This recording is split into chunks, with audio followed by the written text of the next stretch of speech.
പാർട്ടിയുടെ ഏറ്റവും ഉത്തരവാദിത്തപ്പെട്ട ഒരാൾ കൂടിയാണ് ജില്ലയിലെ. അതെ, ഞങ്ങൾ ഞാൻ നിയമസഭയിലുള്ള സമയത്ത് ഉണ്ടായ ആളാണ് 90കളിൽ. പക്ഷേ വളരെ നിർഭാഗ്യകരമായിപ്പോയി. അദ്ദേഹത്തെ പോലുള്ള ഒരു രാഷ്ട്രീയ നേതാവിന്, ഉത്തരവാദിത്തപ്പെട്ട ഒരാൾക്ക് ഒരിക്കലും ചെയ്തുകൂടാത്തൊരു കാര്യമാണ് ഈ ശബരിമലയിൽ നിന്ന് സ്വർണം മോഷ്ടിക്കാൻ കൂട്ടുക എന്ന് പറഞ്ഞത്. അത് വലിയ ഇതായിപ്പോയി. അവരുടെയൊക്കെ വിശ്വാസത്തിൻ്റെ അടിസ്ഥാനത്തിൽ പറഞ്ഞാൽ കോപമുണ്ടാകുന്ന കോപമുണ്ടാകുന്ന ഒരു വിഷയമായി പോയില്ലേ. സംഘമൊക്കെ തകരാറായി പോണത്. പക്ഷേ പിന്നെ നമുക്ക് ചിന്തിച്ചാലറിയാം അവിടത്തേക്ക് നിരക്കാത്ത കാര്യങ്ങളാണ് ചെയ്തുകൊണ്ടിരിക്കുന്നതൊക്കെ. അതിന് വലാണ് തീർച്ചയായിട്ടും അതിൻ്റെ ഉത്തരവാദിത്വം ഗവൺമെൻറ് ഏറ്റെടുക്കണം. അന്നത്തെ ഗവൺമെൻറ്റിനുണ്ട്, മന്ത്രിക്കുണ്ട്, ബാക്കിയുള്ളവർക്കുണ്ട്. അതുകൊണ്ട് അന്വേഷണം ശരിയായ രീതിയിൽ നടന്ന് സത്യം മുഴുവൻ പുറത്ത് കൊണ്ടുവരണം. ഇന്ത്യ ഒട്ടാകെ ഞെട്ടലുണ്ടാക്കുന്ന ഒരു വിഷയമാണിത്. കാരണം അയ്യപ്പ ഭക്തർ ഈ കേരളത്തിൽ നിന്ന് മാത്രമല്ലല്ലോ, തുരുതുരാ വരുന്നതൊക്കെ മറ്റു സംസ്ഥാനങ്ങളിൽ നിന്നല്ലേ. അവർക്കൊക്കെ ഞെട്ടലുണ്ടാക്കുന്ന ഒരു കാര്യമാണിത്. ഒരു സംശയം ആ കാര്യത്തിലില്ല.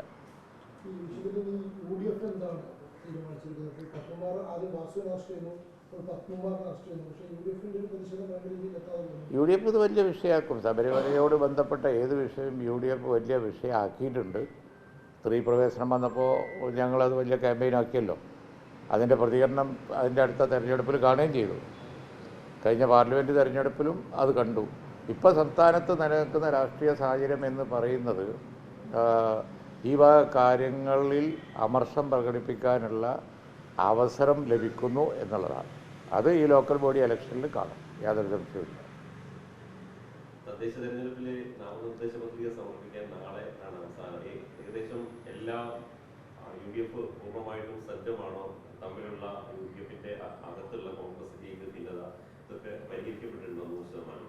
ഇല്ല, 100% പരിഹരിക്കപ്പെട്ടിട്ടൊന്നുമില്ല.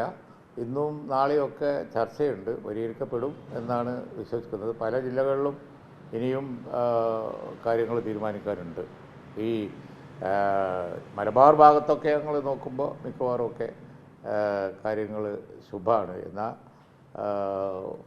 അങ്ങ് പിന്നെ എറണാകുളത്തിനപ്പുറത്ത്, തൃശ്ശൂരിനപ്പുറത്തുള്ള സ്ഥലങ്ങളിലൊക്കെ പാർട്ടി അത് നിരീക്ഷിച്ചു വരികയാണ്. ഒരുപാട് കാര്യങ്ങൾ ഇനിയും നടക്കാനുണ്ട്. അല്ല, അത് അങ്ങനെ വാർത്തകളായിക്കൊണ്ടിരിക്കുന്നത് ഞങ്ങൾ കാണുന്നുണ്ട്, അത് ഞങ്ങൾ നിരീക്ഷിക്കുന്നുണ്ട്.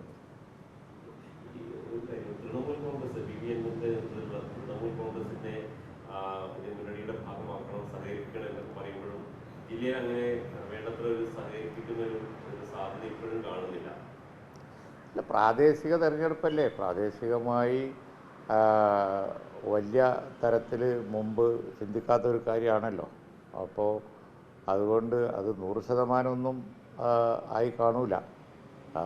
UDF ഒരു തീരുമാനം എടുത്തിട്ടുണ്ട് സഹകരിപ്പിക്കാൻ. അത് നടപ്പിലാവും എന്ന് തന്നെയാണ് വിശ്വാസം. പ്രതിപക്ഷ നേതാവ് പറഞ്ഞല്ലോ, ഓൺലൈൻ മീറ്റിങ്ങിന് ശേഷം പറഞ്ഞിരുന്നു, അത് പറഞ്ഞിട്ടുണ്ടായിരുന്നു.